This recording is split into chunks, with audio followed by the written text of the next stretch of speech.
Hi, I'm Maggie from Design Code Debug Repeat. Welcome to the channel. I wanted to do something fun today, and you're looking at it, the fun project that I wanted to do. I thought I would do something with a webcam and pygame and facial recognition. So we're going to build this program today, but we're going to start by looking at how this works in a simpler example. I was looking at the pygame documentation and I noticed this camera module, and it says experimental. This API may change or disappear in later pygame releases. If you use this, your code will very likely break with the next pygame release. But I thought I would use it anyway. And then when I got working with it and with the facial recognition, I switched to using CV2, Computer Vision 2, to get the camera. So we are not relying on the pygame camera module at all here. So let me show you what this one does, and then we'll talk about how it works. The camera is a little slow to start up, so any program that uses the camera, or the ones that I've written, have been a little bit slow. So I've got a camera on message now. There it is, back there. Okay.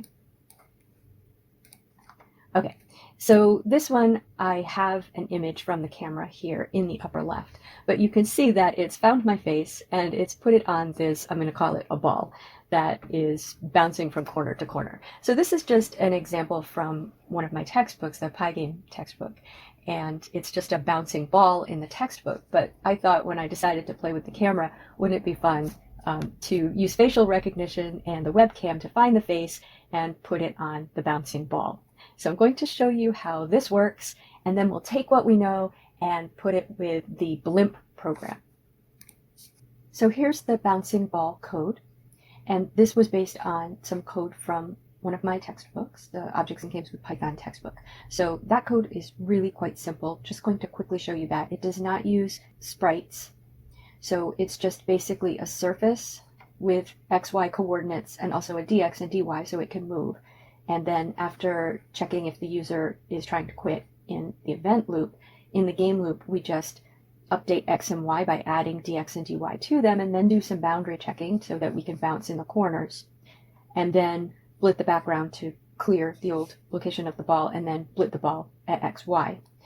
But of course, it's a face image, not a ball. So let's look at how we do that. So this code is based heavily on this example from Dustin Wyatt. And this was linked from the face recognition page. So thank you, Dustin Wyatt. This is awesome. So you'll see in mine a lot of similar code or code taken directly from this code. So let's look at that code that grabs the frame from the webcam and turns it into a surface that we blit as a ball. So to start, and this is taken directly from Dustin Wyatt's code, we create a video capture object, which is from the CV2 library. Until we have an image from the webcam, I'm blitting a white ball. Okay, so there's some optimizations in here to make this run faster, which I borrowed from Dustin Wyatt's code.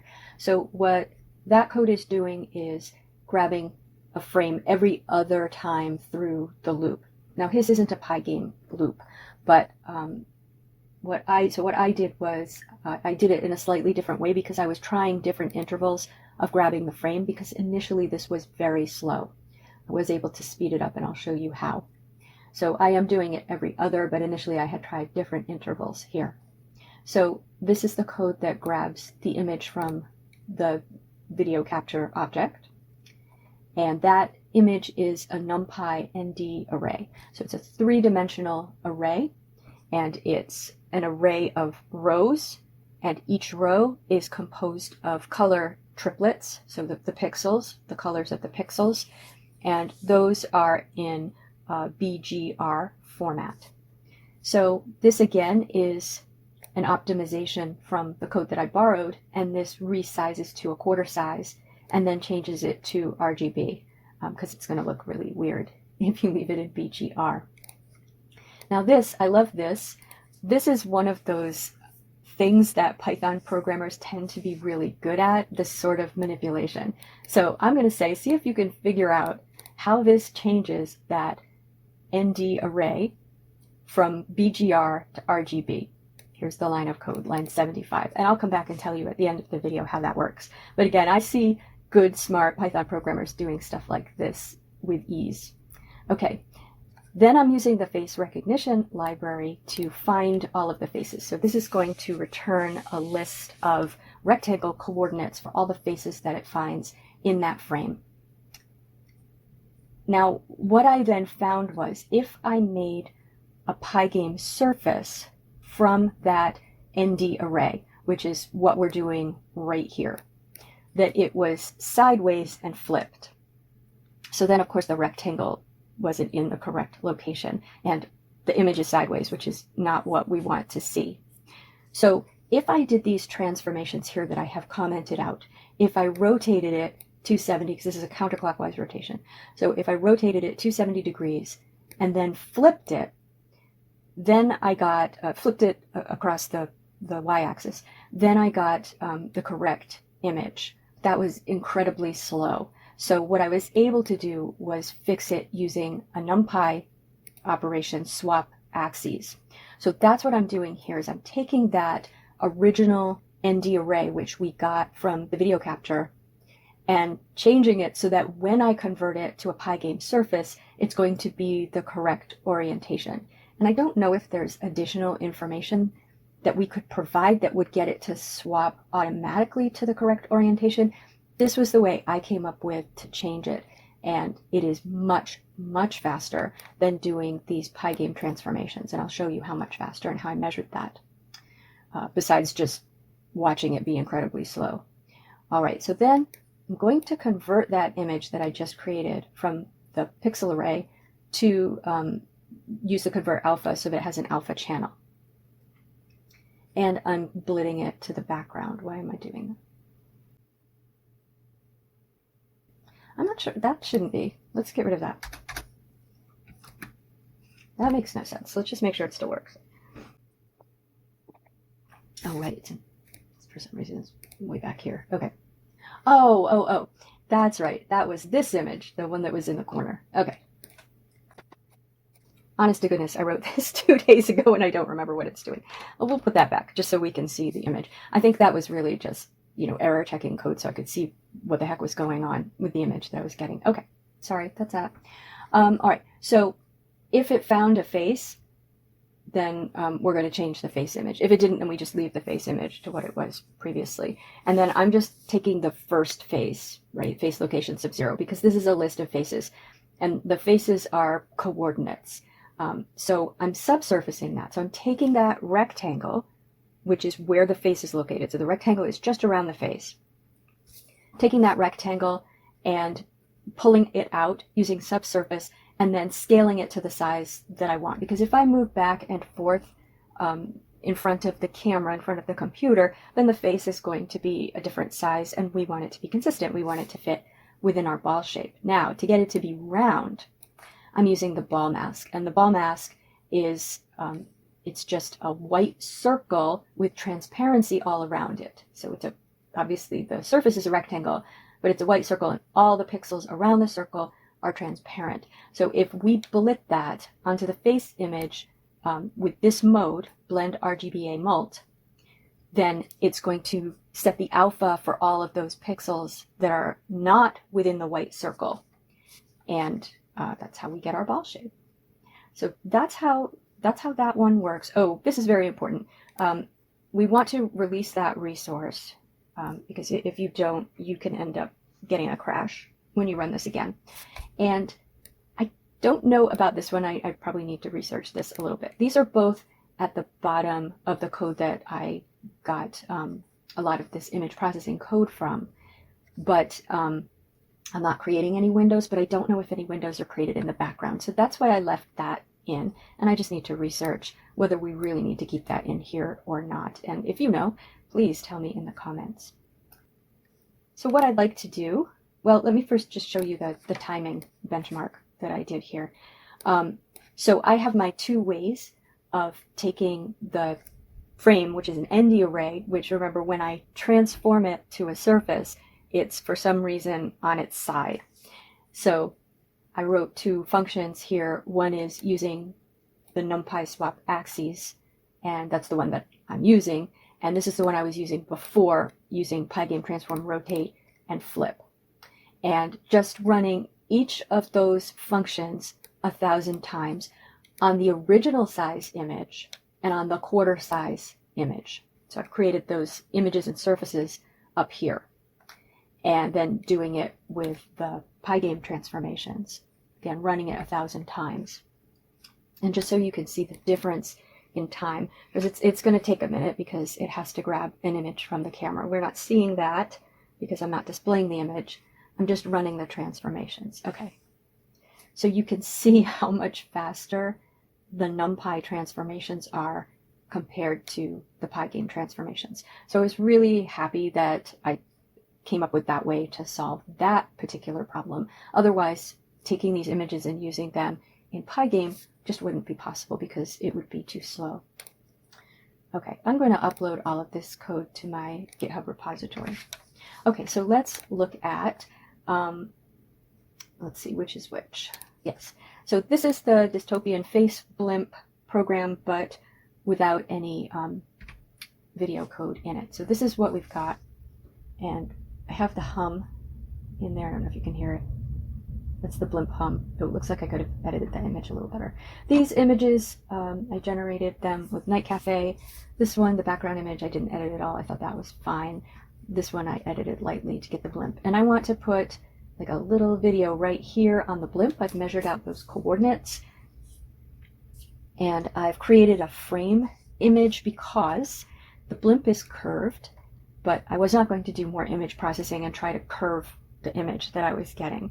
So I thought instead I would put a frame over the image, and that would just make it look like it's sort of stuck onto the blimp instead of that it should be projected onto the blimp. Okay.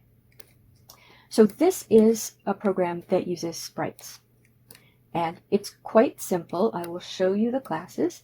I have a blimp class, and that just is obviously the blimp image, and when it updates, it's just moving. Why is there a counter? I think this is, I modified an old program which was a balloon that was floating across the screen, and I think the counter was determining whether the balloon should move up or down. Sorry, this is my biggest problem is with refactoring. I always make mistakes. Okay, the background doesn't do anything. Originally I was going to have a scrolling background, and then I decided let's just leave the background the way it is. Let's keep this simple. Okay, this just creates a window. So we've got the background group and the blimp group. So we've got two sprite groups. The background group just has the background in it. The blimp group just has the one blimp in it. Here I'm just putting in that hum sound for the blimp. And then in the event loop, just looking for a quit event. This isn't a game, it's just a demonstration. And then for each group, update and then draw. Okay, so what we want to do is take our code from the bouncing ball and move it into this program. And you know I've already written this program, but I thought rather than show you the code like I did with the ball, that it might make more sense to actually create the program with you for your understanding. It just slows the whole process down and requires explanation at each step. But if you're not interested, you've got it now, you're good, you can just go grab the code from my GitHub repository. Okay, so I'm going to be copying code out of here. For example, the imports. Okay, and let's see, face recognition, numpy. It's really a library, not libraries.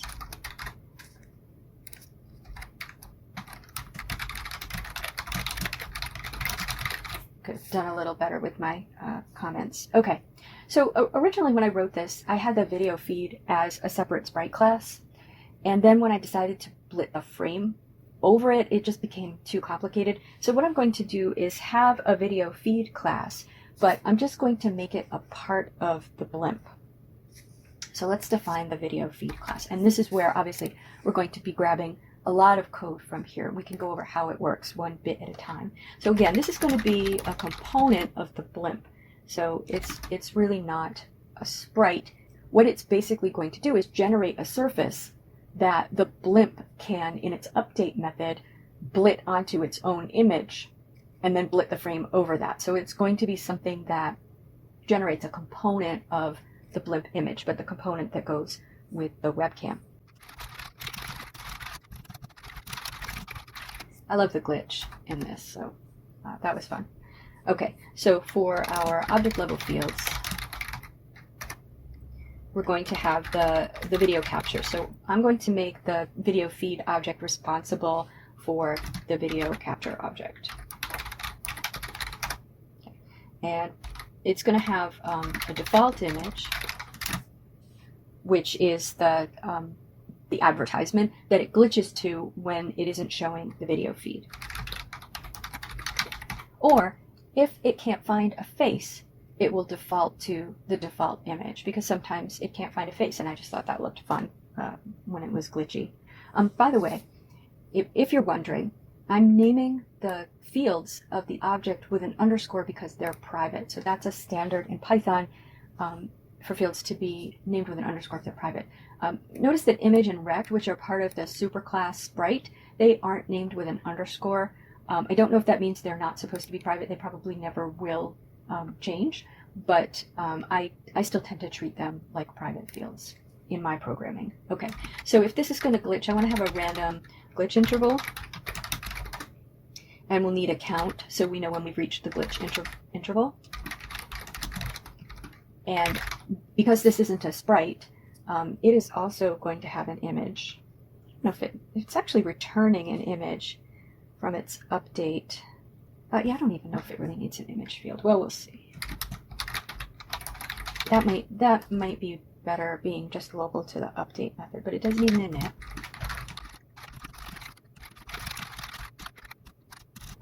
What are we initting? We're really initting image to the default. Set up glitch intervals. Okay. So we're gonna load the default image.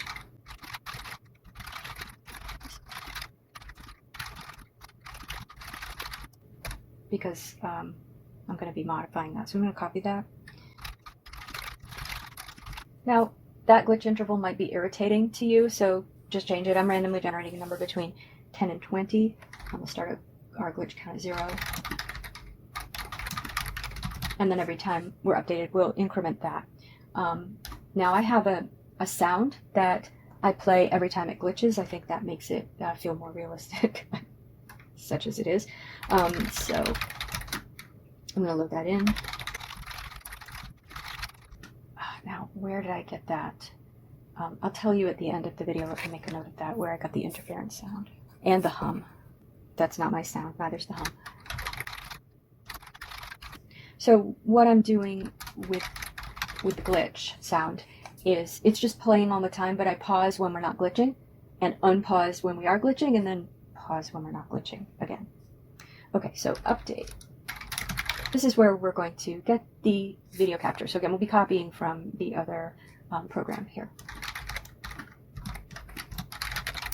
And this is returning a surface. So probably I should set self.image to update.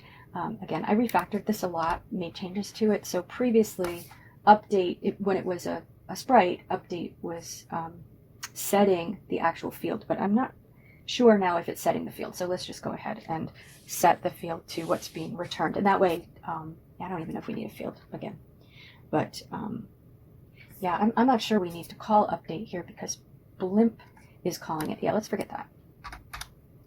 We'll see. Maybe I'm breaking the thing. Okay. Okay. We'll increase so increase that. See if we get to the glitch count. So we're just going to have an if else in here. We're going to check if we've reached the glitch interval. And if we have, then we're just going to blip this default image, which is the advertisement. And if we haven't, then we're going to grab an image from the webcam, find the face, do all the stuff that we did over here, resize it and return it. So let's see.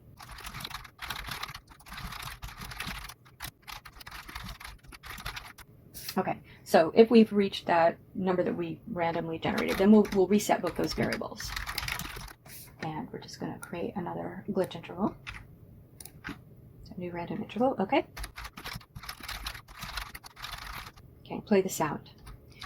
Okay, and otherwise, here's the fun code. Get camera image, find a face. If a face is found, grab it, distort it. It's just, it's not being resized to the original aspect ratio, so that's why it's being distorted a little bit. Pause the glitch. So.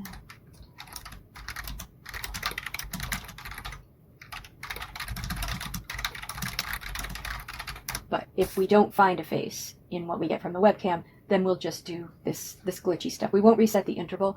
We'll just set to the default image and unpause the sound. Okay, so this is our else. Okay, so we're going to take some stuff from over here. So we're going to get the camera image. And we're going to do the resizing and setting it from, or changing it from BGR to RGB. Still think about how is that working? And do the facial recognition. Okay. Okay, and now we're going to turn that into a surface.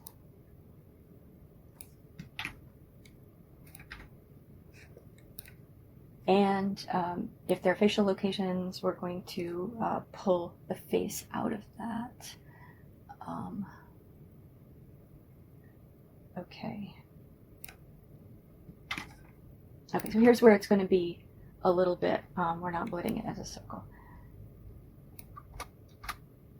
Okay, so if face locations, we're going to pause the sound.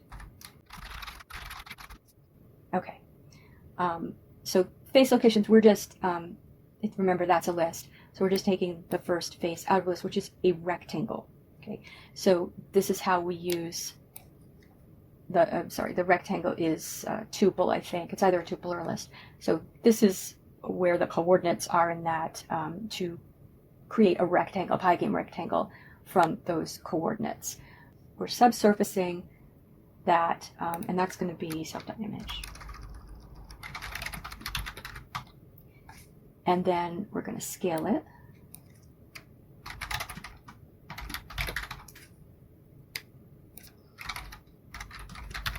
We're going to scale it to 133.75. Apologies for the magic numbers. These should be constants, but they're not. Okay, and if there weren't any face locations, then we're basically going to do this. So we're not resetting the glitch interval, but we're doing the other glitch stuff.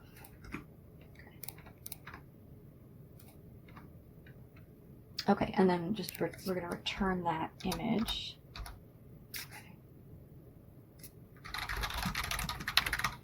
All right, so then we're also going to have a release resources method. I'm pretty sure this is enough. Okay, so once the program is done running, we just want to release that video resource. Well, we'll see if I've introduced some errors. Okay, now we want to add that to the blimp. So we're going to need, first of all, we're going to need the frame image that we're going to blip over. And there's our, our new object. So it's part of the blimp. It works for the blimp. And then the default image. So we've got image, which is part of the sprite, but image is going to be the default image, which is the blimp, with the video feed image that we get from the video feed blitted on top of that, and then with the frame blitted on top of that. So that's what self.image is going to be. So we need to maintain that default image. So we're going to add some stuff to the init here. Okay, so there's the blimp, and that's also the default image. Okay, and then the frame image. Okay. That's what all that is, and then let's create our video feed up there. All right, now update's going to get a little more complicated, and just let's add the release resources in, because the video feed's part of the blimp. So the release resources message is going to have to go to the blimp because that's what we know back, or will know back in the main program. So self dot video feed dot release resources, just so we don't forget that. Okay, so an update. Let's see, we can move. What's a blimp? Sorry, it's a blimp.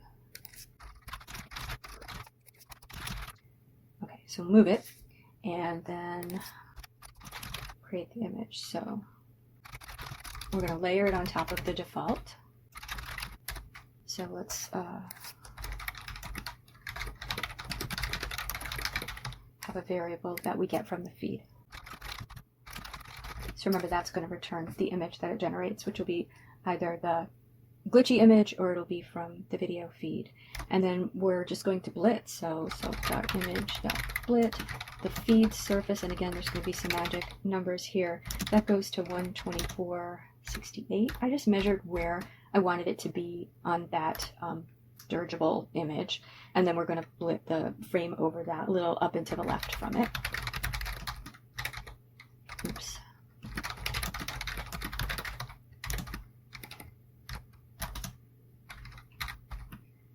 Okay, so background's not going to change. So down in main, one thing we're going to need to do is have a reference to the blimp so that we can send it the release resources message at the end. So previously, I was just creating the blimp within the group creation because I didn't need a reference to it, but now I need to have that blimp.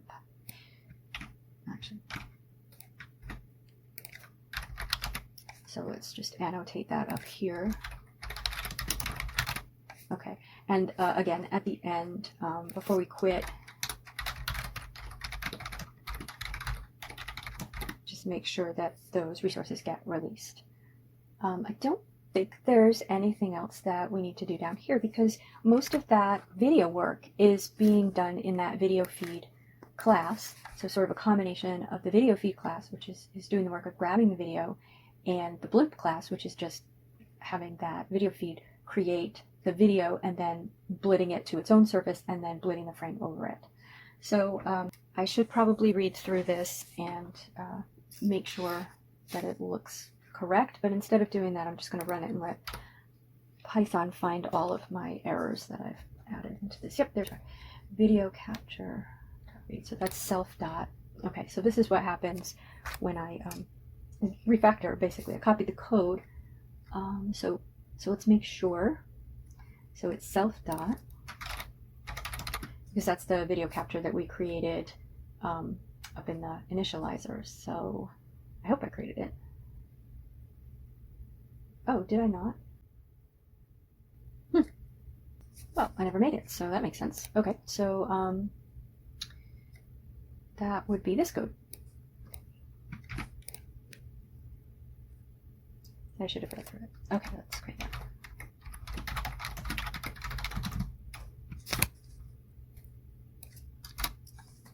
Okay, let me read through this some. Oh, let's try again. Okay, let's see if it actually works. Oh, hey! Hello! Huh. Yep, glitching, there's me. Okay, so looks like we got that working. Okay. So the one question that I left unanswered, I said, oh no, two questions. One is, where did the sound come from? Let me go find that. Okay, I got the sounds, I think I got both of the sounds from Pixabay. So I think it's this low hum, yep, this low hum that I got for the engine sound. And then the glitch sound, I think I did some sort of search like, I might have even done glitch. Yeah, it was one of these glitch sound effects. So, you know, you can find a glitch sound you like if you're going to do anything like this. But that's where that came from. The other question is, how is this line of code converting from BGR to RGB? All right, so let's take a look at this. We talked about how this is transforming the ND array from BGR to RGB. And this syntax might be a little bit different from what you're used to if you're used to indexing into lists. But instead of having separate indices for each dimension with brackets around them, these are separated by commas. So if you've ever sliced a list, and we could look at look at list slicing. If we have a simple list, L is 1, 2, 3, 4, 5, then we can slice into L using the colon. And so if we say, okay, I want to slice starting at index 1 up to but not including index 4, that slices basically, it creates a new list, which is this part of the list. The default start is 0. So if I say just :4, then it starts at the beginning up to 4. But if I just put a colon, it uses the default start and the default stop. The default stop, I'm sure you can imagine, it's the end of the list. So that gives me the whole list. So you can see if we have a 3-dimensional array, we're not changing the first dimension, we're just copying it. We're not changing the second dimension, so that's the rows and the columns. The third dimension is the RGB triplets. So you can say, well, I want it to go from the start to the stop, but you can also put a step in. So the default step is 1, but we can also step backwards. So that reverses that dimension. So if you have RGB, the reverse is BGR, or vice versa. So we had BGR here. This just reverses that inner dimension of the loop, so switching it to RGB. So that's the kind of thing that I find that good Python programmers are good at. So I thought that was pretty cool, that little line of code right there. Well, I hope that you enjoyed this video, and I hope that you can find something really fun to do with this in your own games. I have a few other ideas for ways to use this in games, so I may be creating new videos in the future about other ways to use this. But for now, I think that just taking the webcam and putting it somewhere, maybe in the background in your game, could be really fun. As always, have fun and keep coding.